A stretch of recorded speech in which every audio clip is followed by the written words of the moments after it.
안녕하세요. 홀덤닥터 제이입니다. 무더운 날씨가 계속되고 있네요. 이번 여름은 특히나 덥게 느껴지는데요. 아마도 마스크 때문에 더 그러지 않을까 싶습니다. 하루빨리 코로나 치료제가 개발되어서 마음 놓고 활동할 수 있는 상황이 왔으면 좋겠습니다. 오늘 말씀드릴 제멋대로 소통방송 5회차 주제는 에이스킹의 핸드 운영법에 대해서입니다.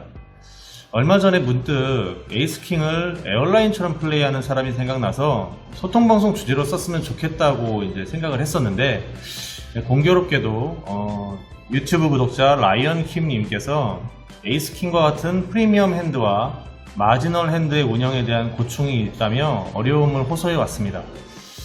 섹션을 나눠서 말씀을 드리겠지만 얘기하다 보면 중간에 조금씩 섞일 수 있으니 감안해서 들어주시면 감사하겠습니다. 우선 요청하신 지 한참 지나서야 비로소 영상을 업로드하게 된 점 대단히 송구하고요. 양해 부탁드리겠습니다. 그럼 본론으로 넘어가서요. 라이언킴님의 사연을 잠깐 말씀드리면, 에이스킹만 나오면 프리플랍부터 3벳 치고 턴까지도 C벳으로 나름 정상적인 배팅을 하는데 리버까지 미스하고 맨날 이상한 원페어에 털려요. 에이스킹이 정말 싫습니다. 라는 사연을 보내왔습니다. 이 사연은 비단 라이언킴님 뿐만 아니라 많은 분들이 고민하고 어려워하는 문제일 수 있습니다. 제가 에이스킹에 대한 운영 방법을 소통방송을 통해서 말씀드리기는 조금 어려울 것 같고, 이 핸들을 플레이하는 데 도움이 될 만한 것들을 조금 말씀드릴게요. 여러분이 에이스킹을 받으면 아주 특별한 상황을 제외하고는 3벳을 할 겁니다. 그렇죠? 그럼 여러분은 왜 에이스킹으로 3벳을 하시나요? 핸드가 좋아서요? 아니면 내가 플랫콜 하면 다른 사람들도 줄줄이 콜해서 멀티웨이가 될 것 같으니까? 혹은 또 다른 여러분들만의 나름대로 이유가 있을 것입니다. 그런데 3벳을 친다는 것은 볼륨을 키우겠다는 의미로 받아들이셔야 해요. 수익이 나든 손실이 나든 그 사이즈가 플랫콜 하는 것보다는 훨씬 크다는 걸 의미하죠. 왜 그러냐면, 나의 3벳에 상대가 콜을 했다면 플랍을 미스하더라도 팟을 취하기 위해서는 어쩔 수 없이 컴뱃을 해서 플레이를 이어나가야 하기 때문이죠. 3벳을 했는데 플랍이 오픈되고 여러분이 체크한다면 상대는 여러분이 플랍을 미스했다고 생각을 하고 뱃을 통해 압박을 가해올 것입니다. 만약 여러분이 아웃 오브 포지션에서 체크한다면 상대는 플랍에 배팅을 할 거고요.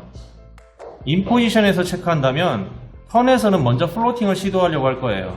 즉, 싫든 좋든 컴뱃을 해야 상대방으로부터 익스플로이트 당하지 않습니다. 이 말은 컴뱃을 함으로써 추가적인 손실이 발생할 수도 있음을 의미합니다.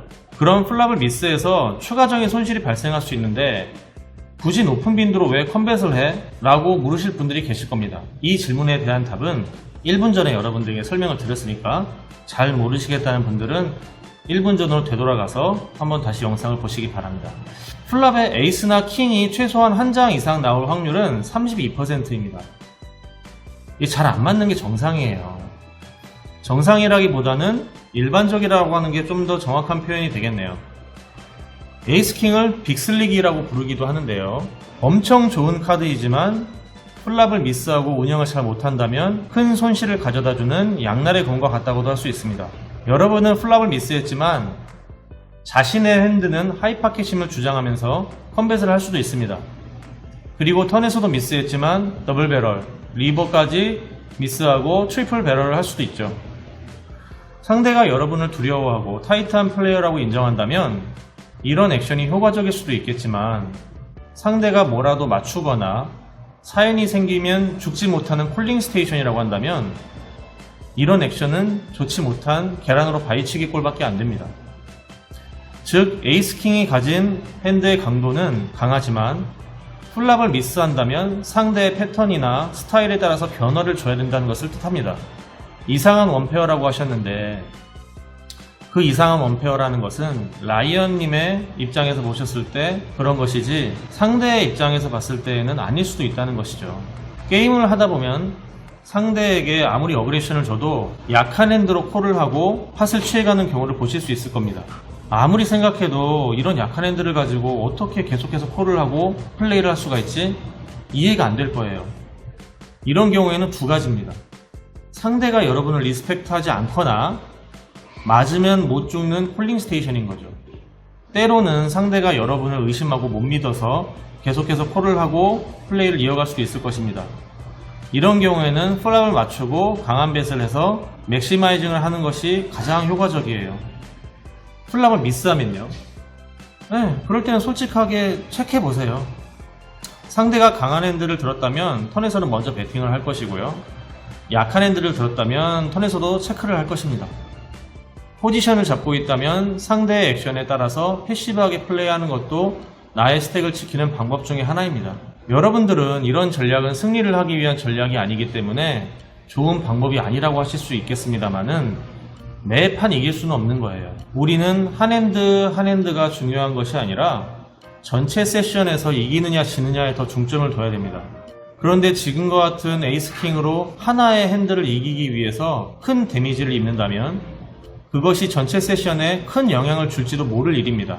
라이언 킴님의 이런 액션은 플랍을 맞췄을 때에는 문제가 안 되겠지만 계속된 미스로 인해서 곤란한 상황에 직면하게 되고 실력이 낮은 플레이어에게 지는 상황이 자주 반복될 때 자신의 실력이 퇴보하지는 않았나 하는 자괴감까지 들 수 있어요.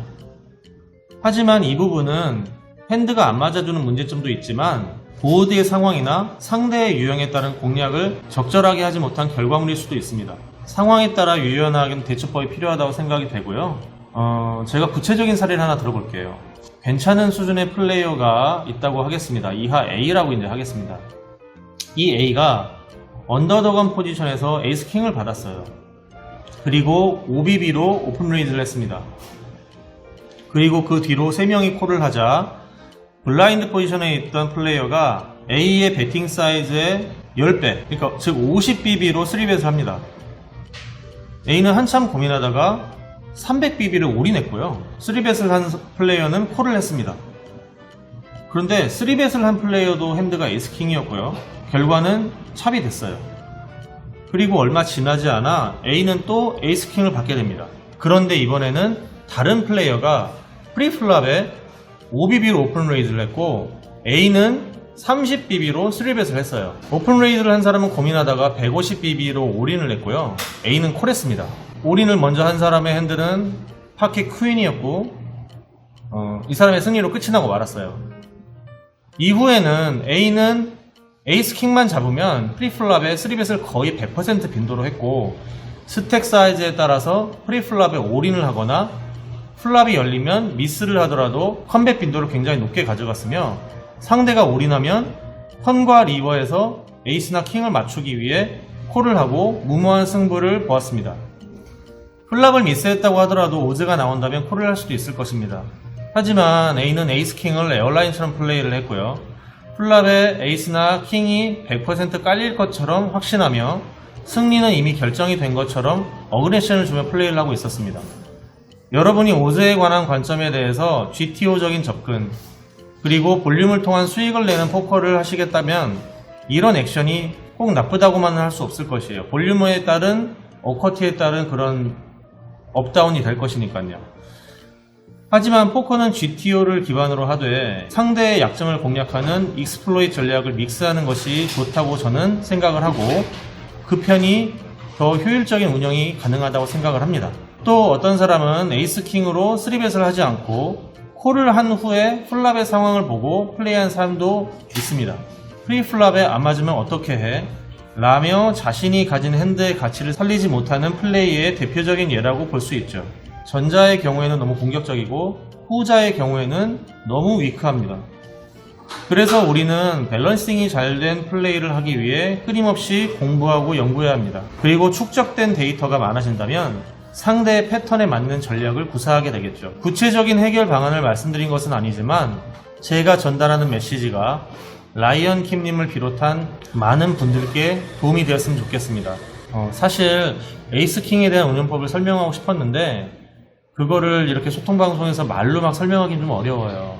구체적인 예시도 있어야 되고 그림이나 이런 상황의 설명을 드리면서 이렇게 좀 경우의 수를 많이 따져봐야 되거든요. 만약에 여러분들이 에이스킹이나 이런 마지널 핸드 같은 것들을 운영을 할 때 어려움을 겪는다면 구체적인 사례를 카페나 유튜브 댓글로 달아주시면 제가 조금 더 상세하게 핸드 리뷰에서 이제 다뤄보도록 하겠습니다. 긴 시간 시청해주셔서 대단히 감사합니다. 그럼 오늘도 행복한 하루 되세요.